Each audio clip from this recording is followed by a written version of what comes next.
Corona के बाद black fungus ने देश भर में हाहाकार मचा रखा है। ऐसे में सरिया के रहने वाले रंजीत कुमार भी ब्लैक फंगस के शिकार हुए। ब्लैक फंगस उनके दिमाग तक पहुंच चुका था। रांची के बूटी मोड़ में रंजीत की सर्जरी करके उनकी जान बचाई गई। Maxillofacial surgeon doctor Anuj Kumar, नेत्र रोग विशेषज्ञ doctor Hemlata Bharti, anaesthetist doctor Aftab की टीम के द्वारा उनकी जान बचाई गई। कितनी कठिन थी और कैसे रंजीत की जान बची, जानिए डॉक्टरों की जुबानी। पहले ये कोविड हुए 30 अप्रैल को, उसके बाद हम गया गए थे। गया में इनका इलाज करवाए 2-3 दिन। उसके बाद हम कोडरमा आए। ऑक्सीजन लेवल इनका कम था। उस कोडरमा आए, ऑक्सीजन लेवल इनका कम था और ऑक्सीजन लगवाने गए पानी टंकी रोड तिलैया। वहाँ रखे 5-6 दिन। फिर आर्यन हॉस्पिटल गए, वहाँ ऑक्सीजन लेवल ठीक था, ऑक्सीजन का कमी नहीं था। वहाँ इंजेक्शन सलाइन नहीं चला। वहाँ रखे 5-6 दिन। उसके बाद हम घर आए। घर आने के बाद 2-3 दिन ठीक रहे। उसके बाद एक आँख में सूजन आने लगा। फिर गए दिखाने केयर हॉस्पिटल। वहाँ दिखाए तो सर दवाई दिए 5 दिन के लिए। वहाँ फिर सूजन और कम नहीं लगा, ज़्यादा होने लगा।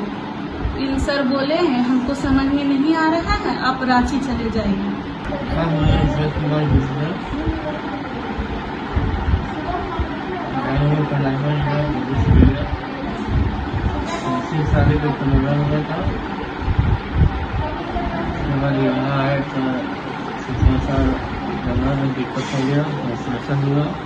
हमारी टीम के डॉक्टर अनुज ने, डॉक्टर आफ्ताब ने और मैंने मिल करके इनके डीकम्प्रेशन का ऑपरेशन किया और आफ्टर ऑपरेशन ये काफ़ी इम्प्रूव थे। अभी इनका काफ़ी अच्छा विजन भी है, वो खा भी पा रहे हैं और जितने भी इन्फेक्शंस थे हमने MRI के बाद भी चेक कराया, वो सारे सबसाइड कर चुके हैं। मतलब आफ्टर ऑपरेशन ये काफ़ी अच्छा इम्प्रूव किया हुआ है।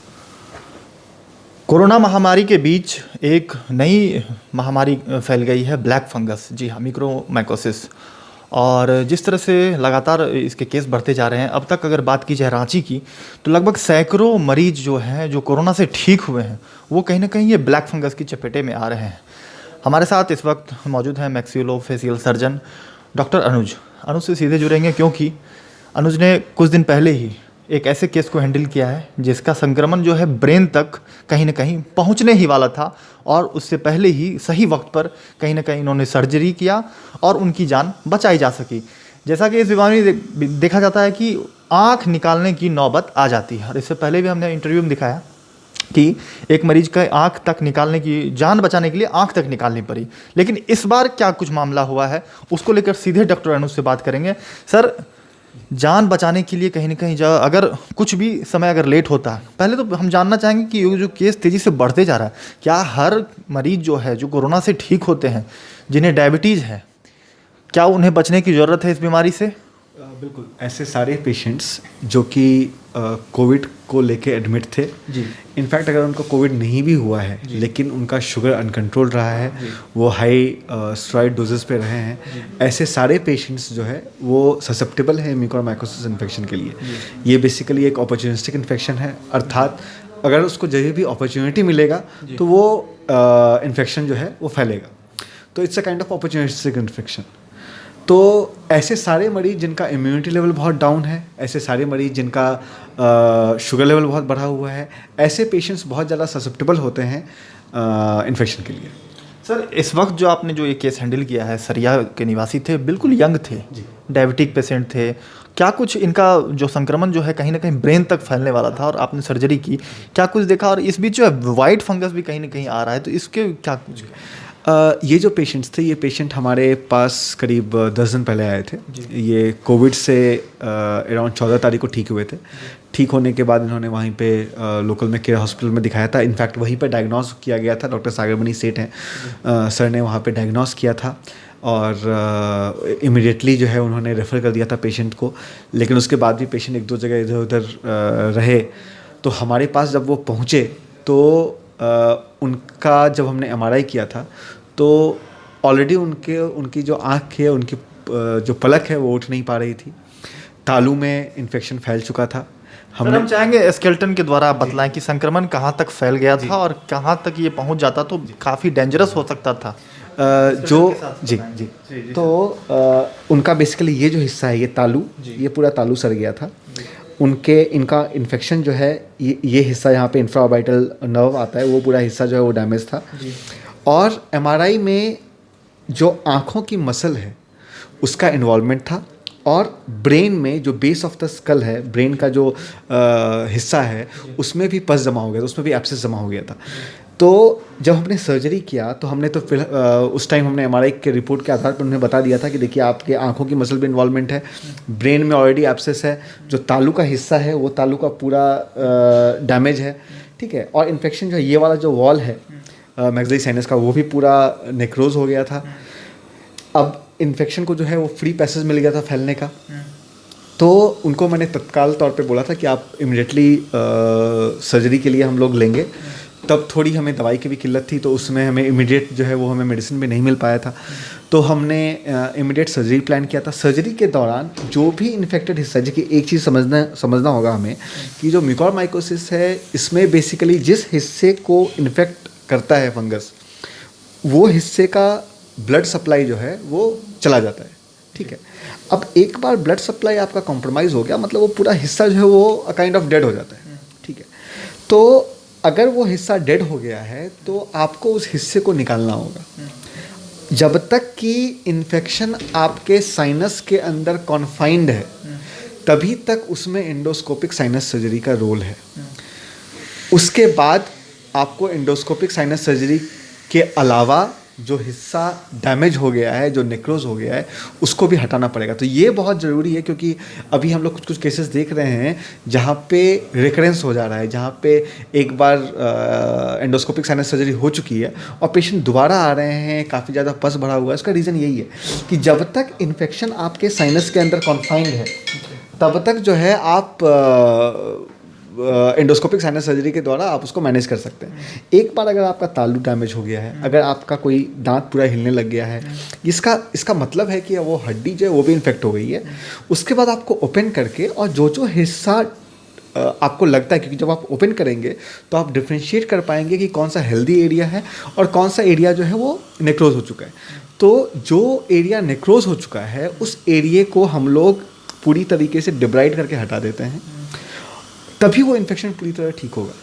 अगर हमने सिर्फ एंडोस्कोपिक साइनस सर्जरी किया और हड्डी वहाँ पे जो नेक्रोज है वो रह गया, तो वो वापस से इन्फेक्शन जो है फैलने का डर रहता है। तो इनके केसेस में हमने तालू जो है, उनका पैलेट जो है वो पूरी तरह डैमेज हो गया था। तो हमने डिसाइड किया था कि हम लोग इनको सर्जरी लेके और पूरा जहाँ तक हम क्लियर कर सकें, हमारा ये हिस्से को हम लोग बेस ऑफ द स्कल बोलते हैं, तो सर्जरी के दौरान ये पूरा हिस्सा काट के हमने बेस ऑफ द स्कल तक जहाँ पे भी हमें इन्फेक्शन मिला, उस हिस्से को हमने निकाल के हटा दिया। जो भी डैमेज्ड एरिया था उसको हमने निकाल के हटा दिया। अब ये एरिया है बहुत क्रिटिकल, क्योंकि ये फोरामेन वगैरह से बहुत मेजर वेसल्स पास करते हैं, ठीक है।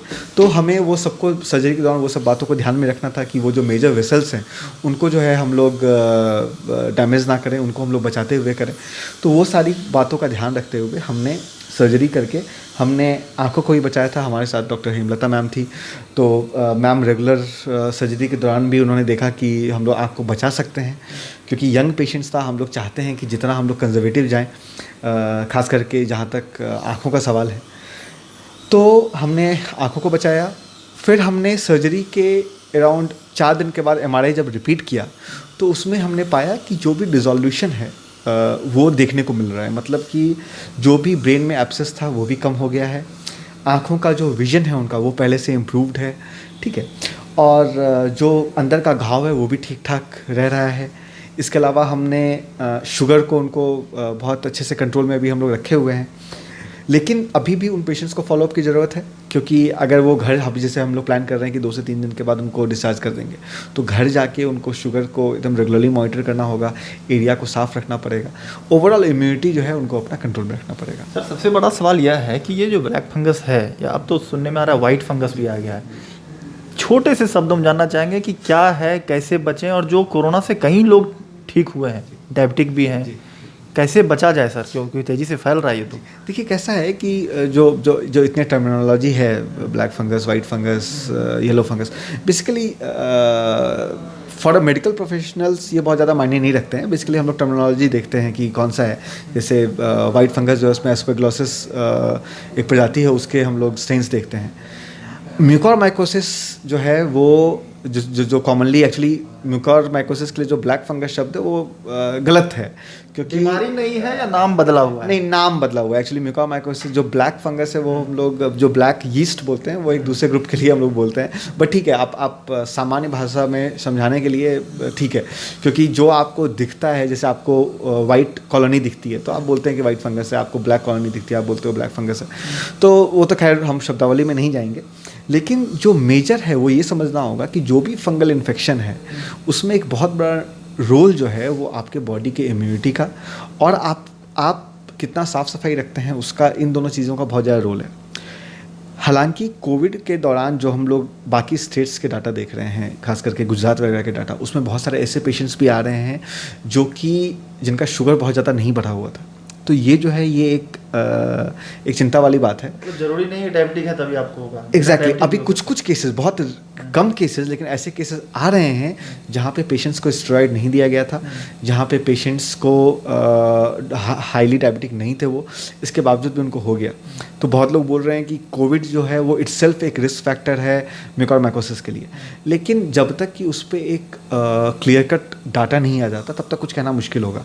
अभी तक का जो डाटा है, जो अगर हम मेजॉरिटी डाटा की बात करेंगे तो जो मेजॉरिटी ऑफ द पेशेंट्स हैं वो डायबिटिक हैं और उनको स्टेरॉइड चलाएं। तो अगर आप डायबिटिक हैं, अनकंट्रोल डायबिटीज़ है आपका, आप स्टेरॉइड्स पे रहे हैं, ऐसे पेशेंट्स के लिए बहुत ज़रूरी है कि वो बिल्कुल जो है कॉशियस रहें, रेगुलर अपना साफ़ सफाई रखें, ऐसे जगहों पे ना जाएं जहाँ पे फंगल इन्फेक्शन का रिस्क, खास करके जो बिल्डिंग साइट्स है, जो गीले सर्फेसेस हैं, वो सब सर्फेसेस पे फंगल इन्फेक्शन का रिस्क जो है वो ज़्यादा हो जाता है। तो ऐसे जगहों पे आप ना जाएं और ओवरऑल साफ़ सफाई का बहुत ध्यान रखें, बीटाडीन गार्गल करते रहें, मुंह में कोई भी प्रकार आँखों में सलाइन डालने वाला है। हाँ, उसमें बीटाडीन प्लस सलाइन को हम लोग नेजल डूशिंग बोलते हैं, वो आप कर सकते हैं। वो नहीं स्टेरॉइड्स तो वो बीटाडीन डालते हैं हम लोग, बेसिकली बीटाडीन प्लस सलाइन को हम लोग मिक्सर डाल के और उससे हम लोग नेजल डूशिंग करते हैं।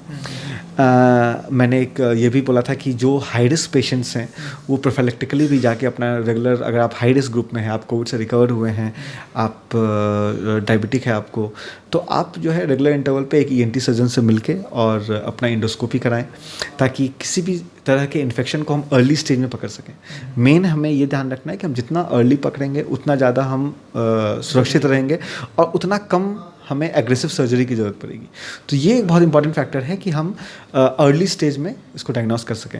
जैसे इस केस में हमें गवर्नमेंट की तरफ से भी बहुत सपोर्ट मिला, हमें 3rd डे से दवाई मिलना स्टार्ट हो गया एम्फोटेरसिन भी, तो इसलिए भी हमें एक सपोर्ट मिला क्योंकि दवाई भी नहीं मिल रही है बहुत राज्यों में।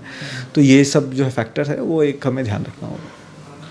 तो ये थे हमारे साथ डॉक्टर अनुज, जो कि साफ लहजे में कह दिया कि किस तरह से जो है ब्लैक फंगस से जो है कहीं ना कहीं वक्त रहते ही आप जाग जाएं और जितनी जल्दी आप इस बीमारी के इलाज में लग जाएंगे, हो सकती है उतनी जल्दी आपकी जान बचने में कहीं ना कहीं डॉक्टर पूरी कोशिश करती है। तो निश्चित रूप से अब तक की अगर आंकड़े की बात की जाए तो रांची में 12 लोगों की मौत जो है म्यूकोरमाइकोसिस से हो चुकी है और लगभग सैकड़ों जो है अभी इस बीमारी के चपेटे में हैं। उम्मीद करते हैं कि आप वक्त रहते ही इस बीमारी से, अगर आप कोरोना से ठीक हुए हैं, डायबिटिक पेशेंट हैं या ना भी हैं, तो इन बीमारी को जानें और जल्द से जल्द जो है अपने जो अच्छे डॉक्टर हैं उनसे सलाह लें और ज़रूर इस पर जो है देर बिल्कुल ना करें। देर करेंगे तो हो सकती है आपकी जान के साथ कहीं ना कहीं खिलवाड़ की जा सकती है। फिलहाल इस वीडियो में इतना ही। लाइव लगातार के लिए रांची से मैं कौशल कुमार। न्यूज अपडेट के लिए आप हमारे चैनल को सब्सक्राइब करें। आप हमें फेसबुक और इंस्टाग्राम पर भी फॉलो कर सकते हैं। बने रहे लगातार.in के साथ।